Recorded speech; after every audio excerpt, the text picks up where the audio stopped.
Que tal quando terminar de ouvir seu podcast, assistir ao filme do ano? Barbie já está disponível na HBO Max para você ver quantas vezes quiser, de onde quiser. Bom, que a HBO Max é o lugar onde você encontra as maiores estreias do cinema, você já sabe. Mas a melhor parte, talvez você ainda não saiba. Você não paga nada a mais por isso. Dá para acreditar? Barbie e muitos outros sucessos de bilheteria você assiste na HBO Max.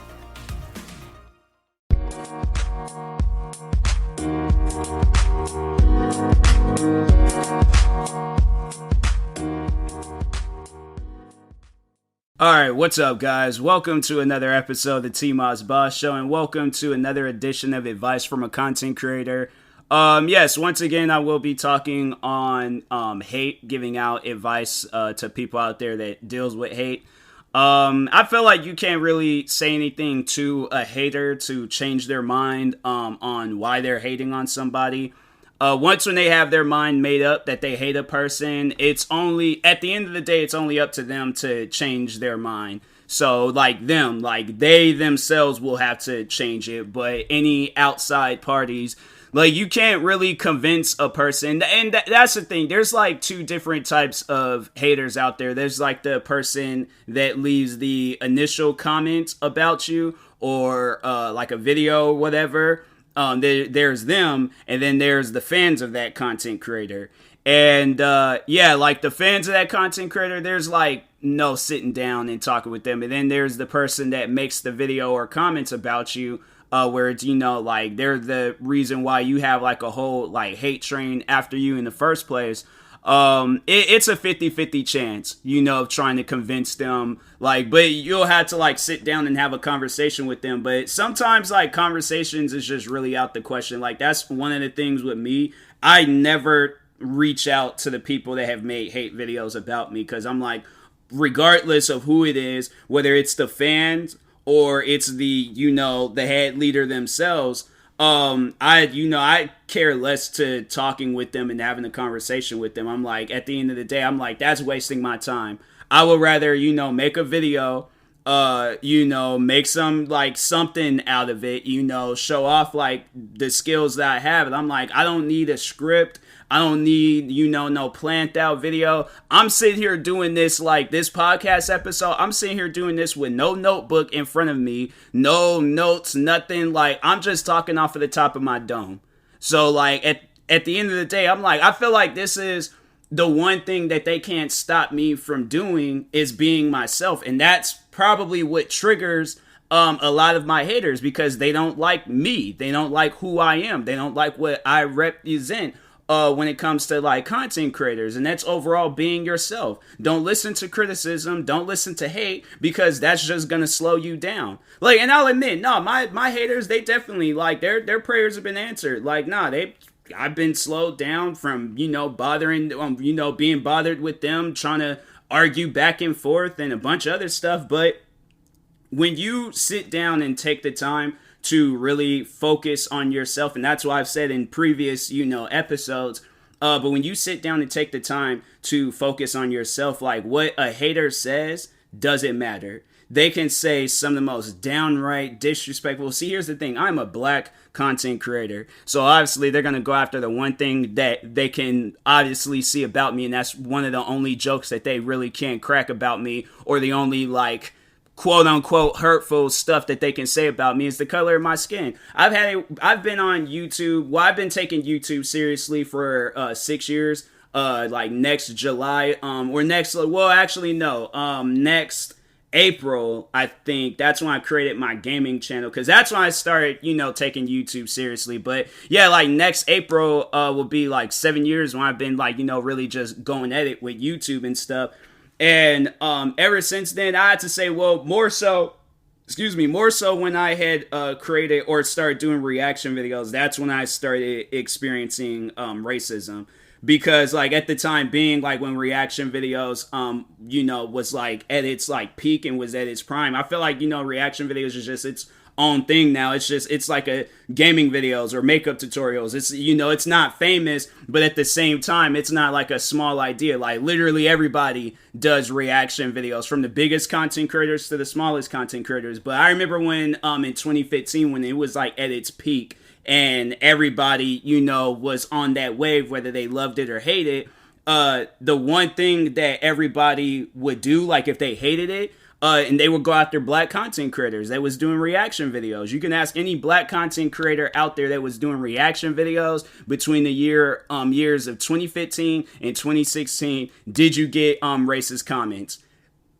Like chances are a 99.99% of the black content creators that was doing reaction videos, even black content creators that don't do reaction videos, you're still going to get people that just hate you for the color of your skin. They don't want to admit that they're racist. They'll say everything under the moon on why they're not racist. But at the end of the day, if they're attacking you and they're calling you racist, derogatory names, and then they're going to try to play off that whole act like, I'm not racist. What are you talking about? I'm not racist. They're racist. Like, I'll never forget the one guy, he called me a delusional monkey, and I told him, like, that's racist, bro. You can't call a black person a monkey.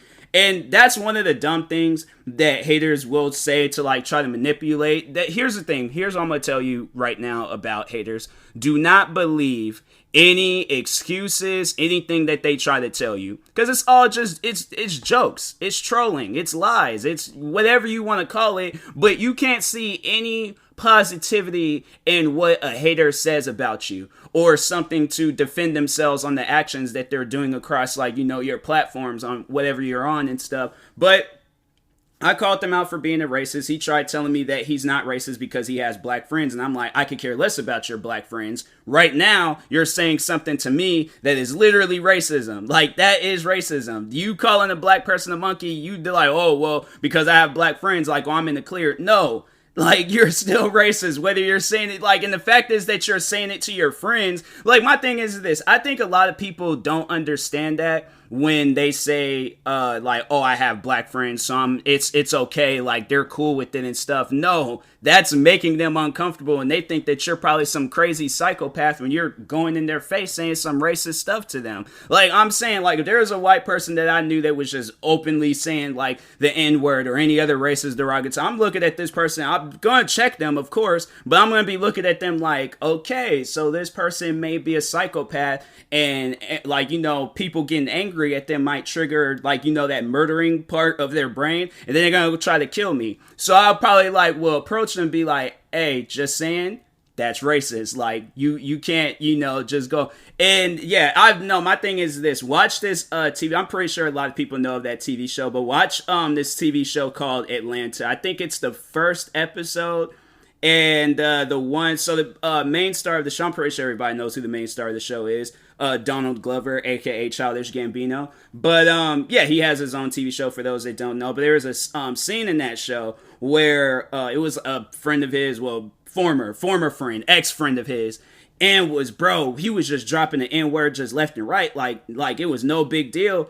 And when it was just with him, he was all like, and this was like a face-to-face confrontation. So he's obviously just saying it in front of like Donald Glover's face. Donald Glover is looking at him like, bro, is you good? Like, well, why are you saying? So I think it got to the ending of the episode, and I think he was cracking a joke or something. But anyways, it got to the end of the episode where Donald Glover was with, some other, black friends. There was, that obviously he's friends with. But anyways, pulls up with his black friends, asks the guy, hey, what was that joke that you was telling me earlier? You were saying some joke earlier, and you said a couple of times. The guy's like, oh, I just a dumb joke. It was stupid. It wasn't. And that's the thing. On the internet, here's my advice. On the internet, people will always try to say like some racist stuff, and will always try to come up with some excuses on why they're saying it. Never, ever will they approach a person with that same energy. Never. That's one way you can shut down a racist person. That's how I shut this guy down that was calling me a delusional monkey on Twitter. But I told him, because so that's why I saw that he lived in New York. And I'm like, hey, do me a favor. Record yourself going to like Harlem or Brooklyn or somewhere, somewhere where there's a lot of black people. Or just approach a black person and you call them a delusional monkey. See how that confrontation goes. He knew by default what was going to happen to him without me having to even say it. I was just like, bro, just approach some black people and just say that to them. But he knew what was going to happen to him. So that's why he was just like, oh, I can say it to TMossBoss because I hate him. I'm like, no, it don't. My thing is this. At the end of the day, there's no excuse on, you saying something racist and derogatory towards a black person, whether you love them or hate them. There's no excuses on that. You should always have respect for black people. But there's people out there that don't. Why? Because they're racist. But it was funny because when I had told him, like, go to, like, Harlem or Brooklyn, like, Queens, like, somewhere where there's, like, a lot of black people. I really don't know New York too well, but I know that there's some areas out there. Harlem, for sure. I know that's, like, an area where there's a lot of black people and stuff. But I'm like, yeah, go out there and you try to, like, go and be on some stuff where you're calling, like, black people. You know what? No. Figure out where the ASAP mob headquarters is at. I don't know exactly where, but yeah, go up to like ASAP Rocky, go up to like ASAP Ferg, go up there and like just stand in the middle of the whole ASAP mob, right? Shout out to ASAP mob. We ain't got no relations. I just wanted to shout them out. But I'm like, how do you think that interaction would have been if he just approached a bunch of black people? Like, please, like, no, like, reach out to me, whether it's, in one of my streams or in my videos, and you're like, hey, heard the podcast, yada, yada, and I think this. But no, it was funny because he knew what was going to happen to him, and he was all like, why do you think everybody's going to have a violent encounter? I'm like, because they are. You approach a black person, you say some racist stuff to them, you're going to cast some violent. And he's probably, my thing is this dude's probably been a racist his whole life, or he might have discovered it at some point in time of his life. But anyways, he probably seen what would happen to him if he would do that. He probably seen like somebody at his school or somebody just out and about somewhere in New York and they said some racist stuff to a black person and probably seen that person just get pulverized. And he was just like, see, that person is stupid. You got to think that stuff. You got to say that stuff to them when you're online, but you can't say it to them face to face. Like, that's the one thing I had to say out of all of the, because I have to say pretty much every person, well, I don't think the first guy that I've beefed with on YouTube, but I think everybody after, well, actually, well, there was one person I beefed with that was, he was black, but me and him, we're cool now. But I think everybody else, like outside of the first person I beefed with and the black person I beefed with, yeah, well, I know a lot of people are going to be thinking, wait a minute, Minnesota boy? No, that man's racist. Like, no, there was another YouTuber, after Minnesota boy, and he was black, and yeah, he never said, well, it just wouldn't even make any sense, but, I mean, he never said anything racist to me, but yeah, everybody else after that, they've always have said some sort of racist stuff, or they have like approved of the racist stuff that's been said to me. If not, and I'm like, okay, prove to me that they're all like, oh, we're against that, and we're, but they never, like, that's the thing with a hater. They don't care what's happening to you. They don't care what's being said to you. They don't care what's being done on your channel. Or platforms. They don't care about nothing that is happening to you. At the end of the day, the only thing that they want from you is to stop. They want you to stop doing what you're doing. Stop following your dreams. Stop, like, whatever it is. A hater will, and especially, my thing is, like, when there's a hater out there where they got a following, the only thing that they want their followers to do is to attack you until you can no longer take it. And that's the thing with a lot of people, and I was like, that's something that I've always have spoken out against or spoken out about, is that people, you have to have thick skin if you're going to get into content creating. You cannot get into content creating like weak-minded or scared, or because here's the thing, like, I know a lot of people probably would ask me, like, how was it when I got into content creating? Because I got into it young. I got into it when I was like 13 years old. And there was never the idea of like, oh, I'm going like, going to stop if I deal with haters. That never crossed my mind. What was crossing my mind from day one of like becoming a content creator is entertaining my audience. So that meant like overall, like, coming out with the best videos, going above and beyond. Cause I had to say, like, now, like, when I sit down and look at all of the equipment I have, from vlogging cameras to like editing softwares, music software, or like music, gear and stuff, like a crap ton of shoes I could talk, and then 38 YouTube channels, all these different things. I'm like, I'm entertaining people regardless. I don't care how hard it gets. I don't care how difficult it's gonna get. Like, the only thing that I care about is entertaining at least one person. Once I've entertained that one person, I'm like, and it's too far gone. I'm like, I've entertained that one person 11 years ago. I'm like, it was friends. It was, random people across the world. The fact that there's people that I'm friends with to this day. They live in the UK. They live in India. They live in Canada. They live out here in the States. There's people that lives all over across the world. And I'm like, the fact that I've managed to entertain them and then I'm supposed to stop doing what I'm doing. Like, no, people, sit down and think about that.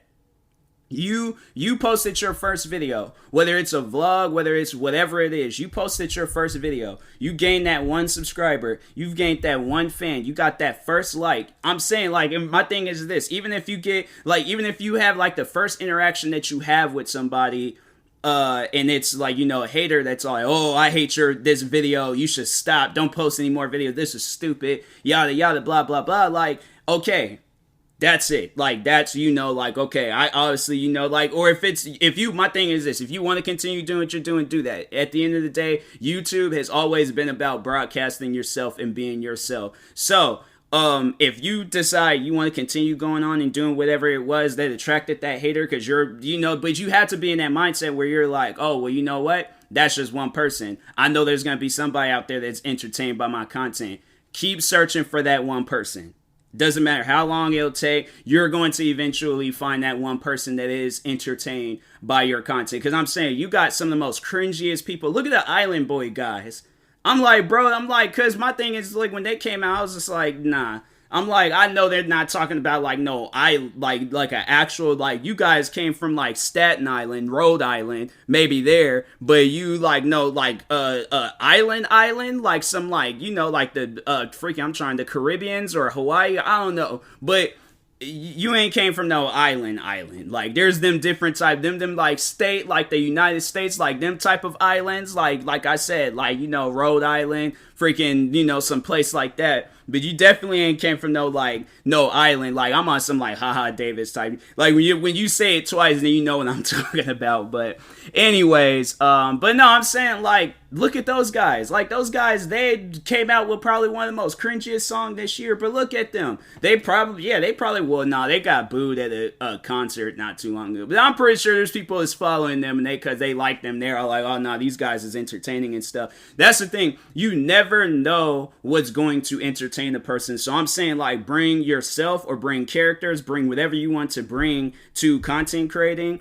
It's all about having a positive interaction with people. When you have a positive interaction with people, I'm like, anything else that a person says, it doesn't matter. So it's like, you could get the craziest of the craziest hate, or you could get the most loving community possible, with content creating. It, at the end of the day, it's like, yeah, the more positive, it's all about that positive interactions and you being comfortable with what you're doing on the internet. So, and then it's like, if you don't feel comfortable, change it up. It's always good to change up things. You lose fans, but it's like, at least you're following your dreams. At least you're doing what you want to do. It's going to get hard at times, but at the end of the day, it's like, you're doing what you want to do. So, but anyways, and that being said, I will talk to you guys later. Thank you guys for watching and or listening. If you're viewing this on YouTube, make sure you like and subscribe. And if you're viewing this on the podcast streaming service, make sure you follow or subscribe, however it's set up. Make sure you subscribe to one of my 38 YouTube channels. Follow me on Twitter, TikTok, Twitch, and Instagram at TMossBoss. And make sure you follow my Facebook page at TMossBoss fan page. If you're purchasing any tickets from SeatGeek, make sure you use my promo code TMossBoss. It will knock $20 off of your first purchase. And make sure you use my supported creator code for Epic Games and, get a discount, some stuff, whatever. But anyways, and that being said, I will talk to you guys later. Thank you guys for watching and or listening, and peace.